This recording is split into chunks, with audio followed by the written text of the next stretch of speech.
Bonjour à tous, mes beaux anges terrestres qui volaient vers votre potentiel angélique. J'espère de tout cœur que vous avez passé une belle semaine pleine de lumière, la plus douce possible. Bon, je vais mieux, j'ai retrouvé un petit peu ma voix, même si c'est encore un peu éraillé. Donc, on va pouvoir faire les tirages pour demander les conseils aux anges en fonction des énergies pour la semaine qui arrive, donc du 22 au 28 novembre. Donc, on va faire d'abord les énergies avec les cartes de l'oracle de la transformation. Et puis, on demandera le conseil qui va avec l'énergie. On va faire début de semaine, milieu de semaine, fin de semaine, avec le tarot des anges gardiens. Voilà.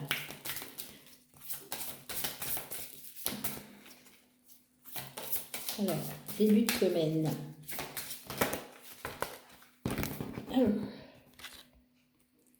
Alors, pour le début de la semaine, c'est sympa. On nous annonce des signes célestes. Donc, on va être connecté au ciel en début de semaine. Mettre peut-être un petit peu la tête dans les étoiles, je ne sais pas, on va voir. En tout cas, c'est sympa parce que si on arrive bien à s'ancrer à la terre et à se connecter au ciel, eh bien, on va avoir de jolis signes. Le tout, c'est de s'ouvrir aux signes. Le milieu de la semaine.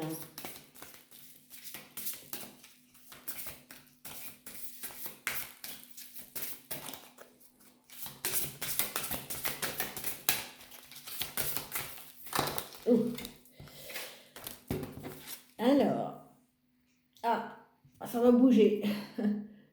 Ça va bouger, déménager pour le milieu de la semaine. Bon, on va voir. On va voir.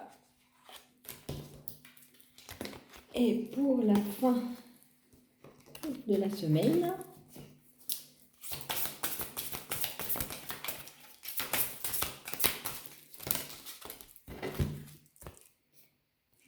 ça tombe bien. La fin de la semaine, on a plus de temps libre. Énergie de loisir. Ok. Alors, on va ranger ça.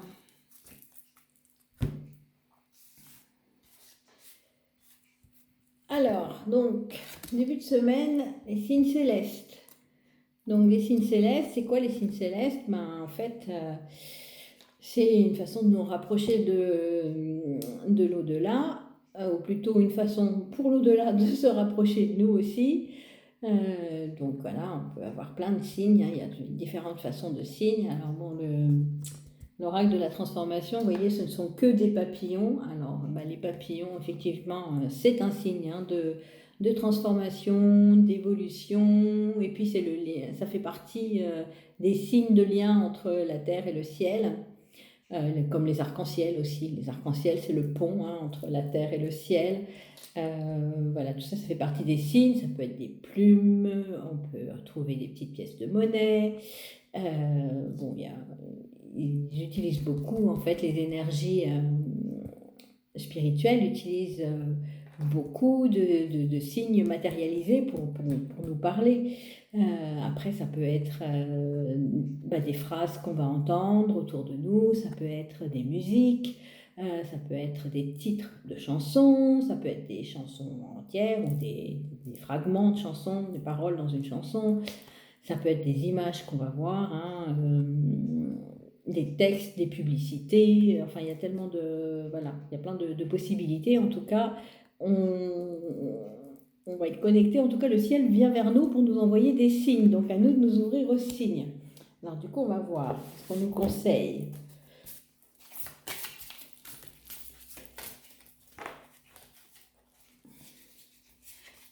Si j'arrive. Hop.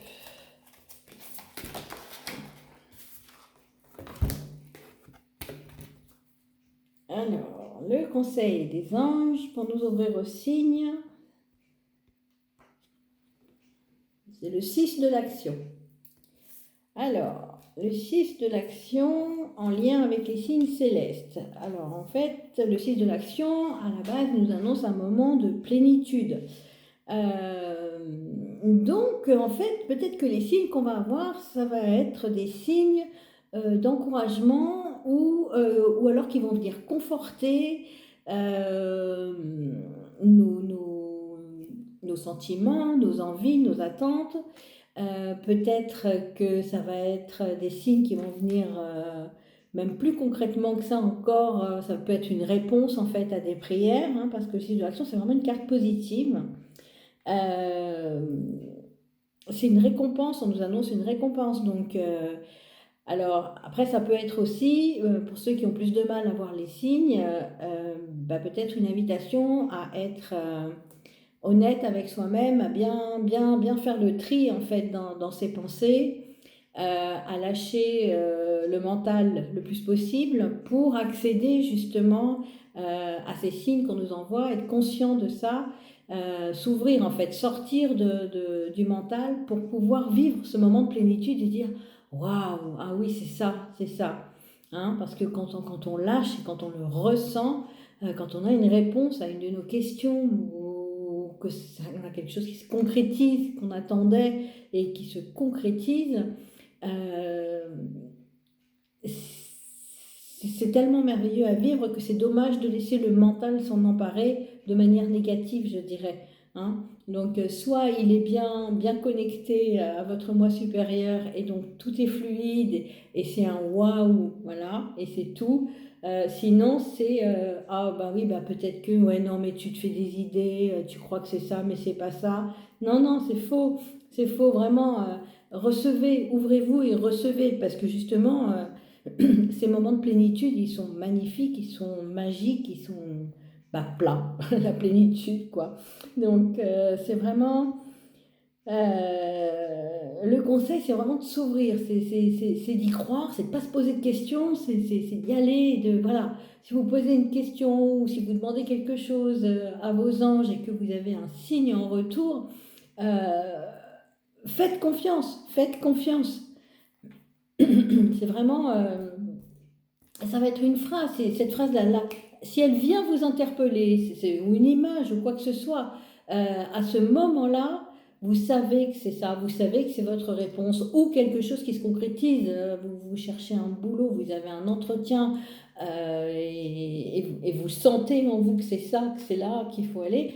Ne permettez pas à votre mental inférieur, je dirais, à l'ego, de venir y mettre ses peurs, hein, parce que lui, il vit avec ses peurs jusqu'à ce qu'il ait compris qu'il y avait encore autre chose et que, comment vous dire, l'ego, il fonctionne avec ce qu'il connaît. Alors, s'il y a une nouveauté et que vous la vivez pleinement et bien, et il va s'y habituer et plus ça va aller et plus il va être souple en fait. Donc, vraiment, ouvrez-vous aux signes et le premier signe, s'il vient vous interpeller, le ou les, c'est ça, voilà, c'est ça. Soyez confiant en fait. Hein. Je crois que c'est à peu près tout pour le début de semaine. En tout cas, c'est sympa.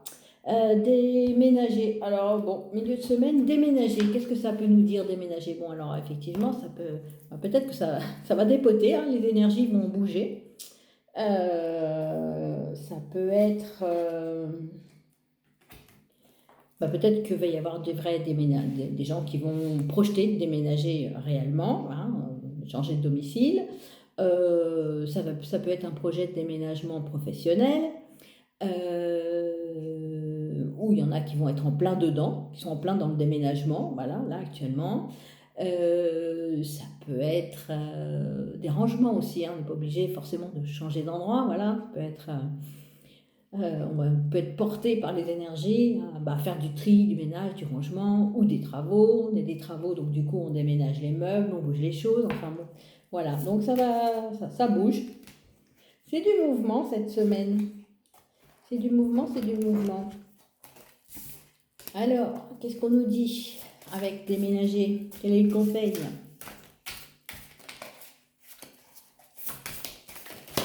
Hop là. Alors, le conseil, c'est l'aide de la prospérité. Hein. Donc là, c'est vraiment dans la matière, effectivement. Effectivement, on va avoir des choses à déménager concrètement, a priori. Ou en tout cas des rangements ou des travaux ou des choses comme ça, parce qu'en fait, on nous dit qu'on a beaucoup de choses à faire. Hein.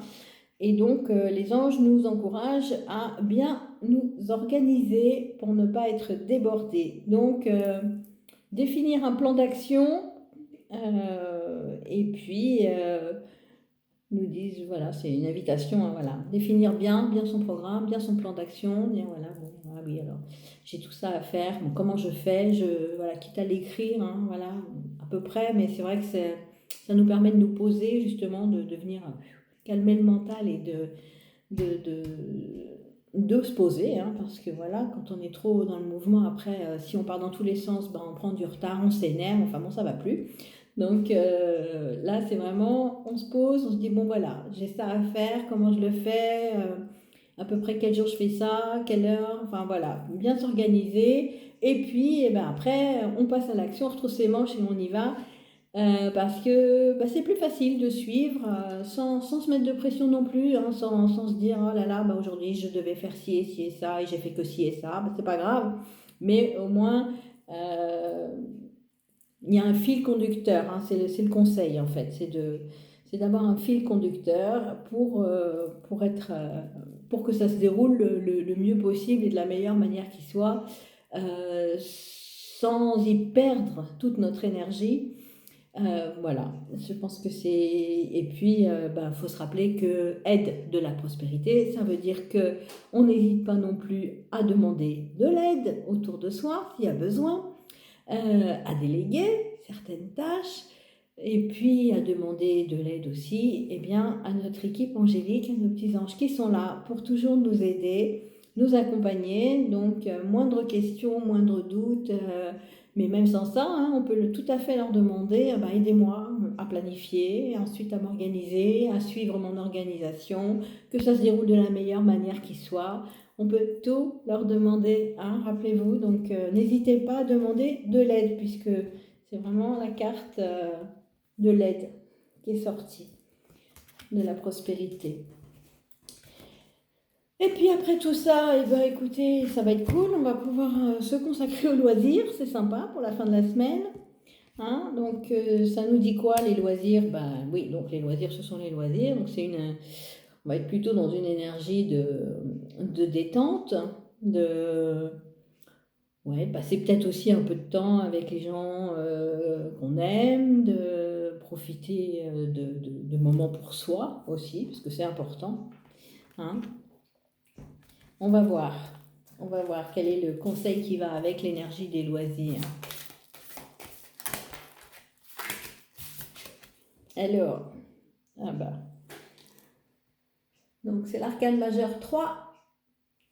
3, c'est la créativité, la prospérité. Donc, on n'est que dans des énergies actives quand même cette semaine. Hein. Donc là, eh bien, voilà, qu'est-ce qu'on va faire de nos loisirs? Eh bien, on va passer à l'action de manière créative. Donc, on va avoir envie ouais, de pratiquer des activités qui nous détendent, qui nous font du bien. Donc, dans la créativité, quelle qu'elle soit, hein, ça peut être chanter, danser, cuisiner, faire de la pâtisserie, ça peut être des activités de créatives, on va peut-être faire des décorations, hein, voilà, des décorations de Noël, hein, parce que vous voyez quand même, le 3, c'est quand même, elle est entourée de plein de petits angelots, donc moi ça m'évoque quand même l'envie de partage en famille, hein, donc peut-être il va y avoir peut-être des créations, de la créativité dans les décorations de Noël, seul, en couple, avec les amis ou avec les enfants, en tout cas, voilà, ça peut être sympa. Et puis cette carte de loisirs, aussi, on peut l'utiliser pour ceux qui souhaiteraient éventuellement changer de travail, qui ne sont pas bien là où ils sont, qui se disent oh, je ne sais pas quoi faire de ma vie, je ne sais pas quel est mon chemin de vie. Les deux cartes combinées me font penser quand même à un retour à l'enfant intérieur aussi. Et donc, eh bien, demandez-vous, posez-vous la question, hein, pour ceux qui ne savent pas ou qui ne l'ont jamais fait. Dites-vous, voilà, il y a un petit génie là qui est passé. J'ai tous les moyens financiers, le temps et l'énergie nécessaires. À quoi je consacre mes journées? Quelle est la première chose qui me vient en tête? Qu'est-ce que j'ai envie de faire? Bon, en dehors du canapé. Parce que bon, canapé, ça peut être bien. C'est bien quand on est épuisé, mais c'est pas ça qui nous nourrit spirituellement, mais même physiquement, émotionnellement, etc. Quelle est l'activité qui me rend super heureux, que j'ai envie de faire? Et voilà, c'est pas mon métier, ça me rapporte pas d'argent, donc je sais que tous mes besoins sont couverts. Qu'est-ce que je fais? Et ça vous donnera une idée parce que peut-être que finalement, c'est quelque chose que vous pouvez développer. Peut-être que vous pouvez vous former plus, mais même sans se former, hein, si c'est quelque chose que vous aimez, peut-être que c'est quelque chose que vous pouvez développer euh, et puis finir peut-être par en vivre. Alors peut-être pas complètement au début, mais enfin, ce sont des pistes à creuser. Et puis en tout cas, c'est important d'en prendre conscience pour mettre en pratique des moments systématiques où vous allez être dans cette activité qui vous... Alors, il peut y en avoir plusieurs, hein, mais dans cette ou ces activités qui vous font du bien, qui vous nourrissent, qui vous rendent heureux, voilà, et qui vous permettent d'être bien ancré finalement et bien stable. Tant sur le plan terrestre que relié à votre moi supérieur et à vos anges. Voilà, mes beaux anges terrestres. Et ben voilà, ce sont les énergies et les conseils pour la semaine. Donc c'est génial, on va avoir des signes de nos petits anges, de nos proches disparus, des gens lumineux qui nous entourent pour nous guider, pour nous montrer le chemin. A priori, ces signes, si on les écoute bien, ça va nous apporter la plénitude, des récompenses, des choses qui vont se réaliser. Donc ça va être tip top. Ça déménage ensuite, donc on va avoir pas mal de choses à faire. Donc on s'organise bien, on planifie, on demande de l'aide, et puis tout va bien se passer. Et ensuite, on profite pleinement de nos loisirs avec nos proches, avec les gens qui nous entourent, avec nos enfants, euh, ou les enfants des autres, enfin peu importe, mais pour se détendre dans des loisirs qui nous plaisent, qui nous font du bien. Et puis, voilà. Voilà. C'est à peu près tout pour la semaine. Je vous dis à très bientôt. Je vous souhaite une très très belle semaine, pleine de lumière. Prenez soin de vous et de ceux que vous aimez. Soyez doux et patient avec vous, mais avec les autres aussi. Envoyez plein d'amour à notre terre-mère, à tous ceux qui y vivent. Tous les êtres vivants, pas que les humains, hein, les animaux, les minéraux, les végétaux, voilà. Nous sommes tous reliés, rappelez-vous, nous sommes tous un, tous unis, mais unis quand même. Je vous fais plein de bisous d'anges à tous, à très vite.